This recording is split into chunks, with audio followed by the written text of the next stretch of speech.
penyelenggaraan jalan tol, dan yang terakhir beberapa hal pokok yang berkaitan dengan hasil kajian, namanya kalau di yang kami surat Pak Irjen itu namanya kajian penyelenggaraan jalan tol, Pak, oleh dan rekomendasi KPK serta rencana aksi yang tadi disampaikan untuk kita memberikan tanggapan. Yang pertama soal hal teknis, ini kebetulan ada Pak, masih ada di sini Pak Sudewo. Ini Pak, jadi yang pertama soal FS, Pak. Kami itu di studi kelayakan itu dilakukan oleh beberapa unit organisasi, karena ada Bina Marga, ada ya, kesiapannya sejauh mana. Saya ingin tahu ya, yang diprioritaskan yang mana kalau memang itu ada skala prioritas gitu ya. Karena sedikit banyak, meskipun saya orang awam, secara kasat mata ruas-ruas yang disebutkan oleh Kepala BPJT itu saya bisa membandingkan satu dengan yang lainnya ya, mana yang sekiranya harus didahulukan. Karena Demak Tuban itu sesungguhnya harusnya 5 tahun, 10 tahun yang lalu. Yang Pantura itu harusnya sudah 10 tahun yang lalu. Tapi sekarang baru tahapan studi itu pun kalau didorong-dorong.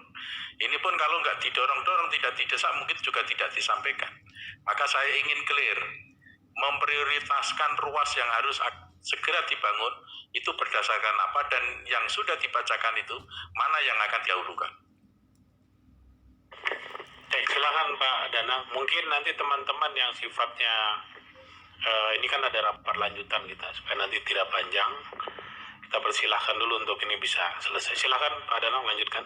Pak, kami tuntaskan nanti berkaitan dengan tugas dan kewenangan organisasi di PUPR, dan nanti soal hierarki penetapan keputusan untuk lelang investasi, Pak ya, nanti supaya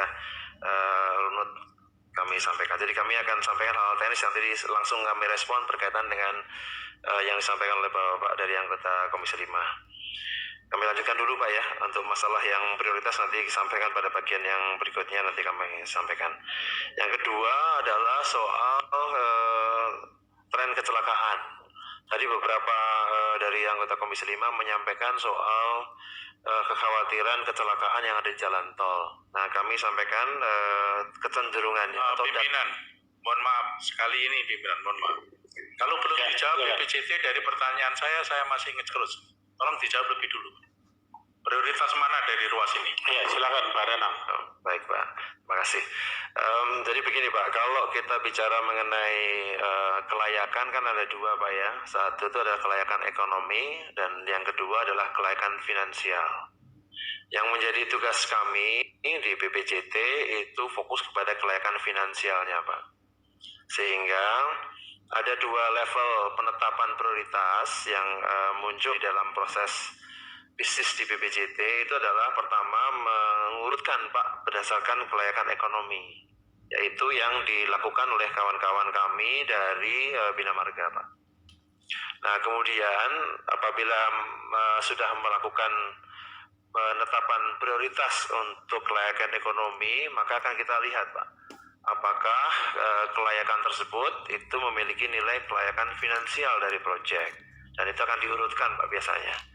Nah untuk proyek-proyek pemerintah, proyek-proyek dengan prakarsa pemerintah atau solicited projects, kita pasti akan memprioritaskan proyek-proyek yang memiliki kelayakan finansial yang tinggi Pak, yang itu membutuhkan dukungan pemerintah yang lebih rendah.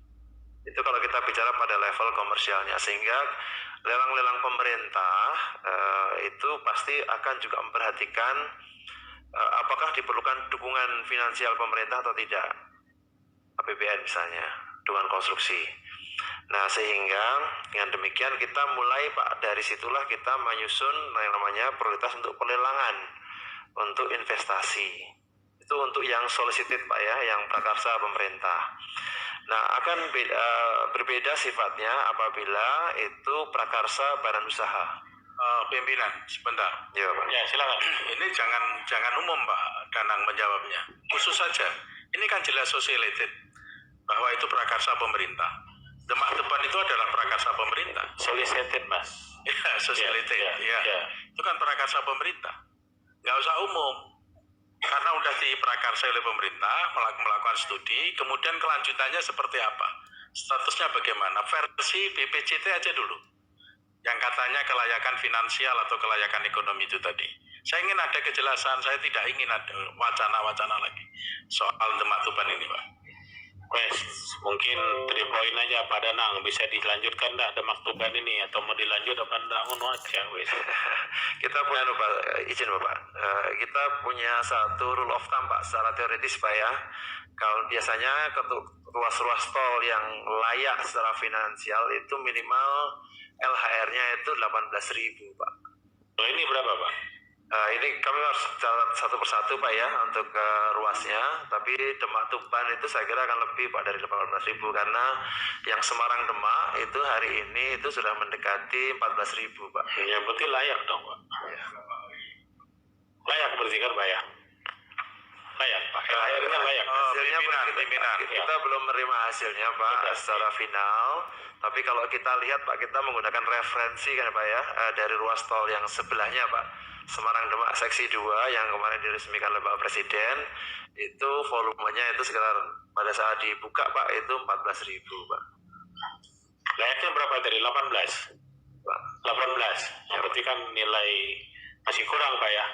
Itu biasanya kalau kita bicara kelayakan itu kan punya yang dinamakan dengan ramp up period Pak. Kan tahun pertama kan belum bisa merefleksikan kondisi real Pak. Kalau misalnya 14.000 di tahun pertama itu kan bisa mencapai rata pertumbuhan sekarang ini jalan tol 8% Pak setiap tahunnya. Jadi kita bisa perkirakan pada tahun berapa dia bisa layak. Jadi kalau boleh sampaikan, memang jalan tol lintas utara itu memang menjadi prioritas secara ekonomi Pak. Ya, sebenarnya Kepala BPJT ini sadar prioritas secara ekonomi, tapi jadi wacana terus tidak segera direalisasikan. Kalau memperbandingkan dengan jalan tol sebelahnya, yang LHR-nya ya baru berjalan 3 bulan 4 bulan, LHR-nya sudah 14.000, itu sudah sangat bagus. Jalan tol sebelahnya itu belum sambung dengan jalan existing. Jakarta Semarang itu belum sambung. Andai kata udah sambung, pasti akan jauh lebih tinggi daripada yang sekarang ini. Dan itu mesti berkelanjutan dengan yang lain. Kalau kita bandingkan untuk melakukan prioritas pelaksanaan jalan tol, penyelenggaraan jalan tol berdasarkan studi, kita bisa lihat kok banyak jalan tol yang sudah dibangun, yang sudah operasional, tapi LHR-nya rendah. Tapi mengapa itu dibangun terlebih dulu? Yang ini yang jelas backbone perekonomian Pulau Jawa tidak segera dibangun. Profesionalitas BPJT bagaimana?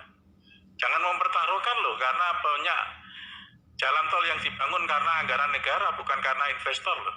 Coba berapa persen anggaran negara yang anggaran negara? Mungkin sebesar 70% dari jalan tol yang sudah operasional. Tapi kalau salah membuat kebijakan mengalokasikan penyelenggaraan jalan tol pada ruas yang tidak visible, yang tidak ada daya dukung perekonomiannya, daya dukung perekonomiannya nggak signifikan, itu buat apa? Ya, jadi jangan sampai berputar-putar soal itu. Ya wes, saya pikir cukup Pak Danang ya. Ini minta itu jadi prioritas. Pakai solicited. Itu Pak Danang, itu permintaan Pak Dewo ya. Baik, silakan dilanjut dulu Pak. Siap, ya. Terima kasih Pak. Sekaligus informasi kepada Bapak Ibu sekalian bahwa total investasi yang tercatat di kami itu nilainya 615 triliun Pak. Sekaligus memberikan catatan tambahan ke Pak Hamka. Dan dari nilai tersebut itu 20% itu adalah sifatnya investasi, dukungan dan bentuk macam-macam yang berasal dari pemerintah Pak. Apakah itu bentuk dukungan konstruksi atau PMN, itu sebesar 20% Pak. Jadi 80% itu sumber pembiayaan jalan tol itu masih dari non APBN Pak. Nah, ini bentuknya investasi yang berasal dari dari investor maupun dari lendernya Pak, dari bentuk pinjaman. Sehingga memang tadi kami highlight kembali bahwa kalau kita mau melaksanakan proyek-proyek yang sifatnya solicited atau prakarsa pemerintah, itu harus betul-betul dipastikan bahwa tawaran tersebut akan diterima oleh dunia usaha. karena dia itu memberikan kelayakan yang tinggi. Sekira demikian mungkin tambahan informasi Pak. Tambahan informasi yang lainnya soal kecelakaan. Kecelakaan di jalan tol itu saat ini termasuk yang paling rendah Pak dibandingkan seluruh jalan kategori jalan lain yang ada di Indonesia. Dan kecenderungannya itu mengalami penurunan Pak. Baik jumlah kecelakaan maupun fatalitas atau jumlah korban meninggal. Saat di tahun 2022 itu jumlah kecelakaan itu 1,82 per kilometer. Dan jumlah fatalitas itu 1,02 per 100 juta kendaraan kilometer. Jadi termasuk paling rendah Pak. Jadi mungkin kalau kita mengatakan jumlah absolut kecelakaan maupun fatalitas itu